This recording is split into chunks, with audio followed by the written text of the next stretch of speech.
शमशू हंसो रे bye bye bye बोलते नहीं।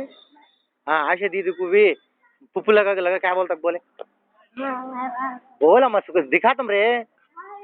अरे एग्जाम से लिखने के मालूम तीन जने भी परवीना दीदी मुन्नी दीदी सब भी एग्जाम से लिखने के बोल बोल रे दीदी तुम्हें पास हो जाते दुआ करता हूँ लोगों को बोल।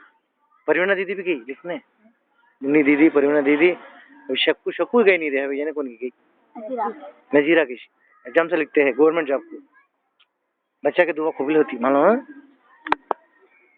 बोले क्या तक है बोल गए तुम लोग तीनों पास होना वो तुम्हारी दुआ।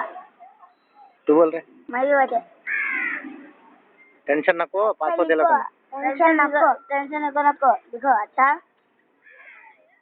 अल्लाह हाफिज।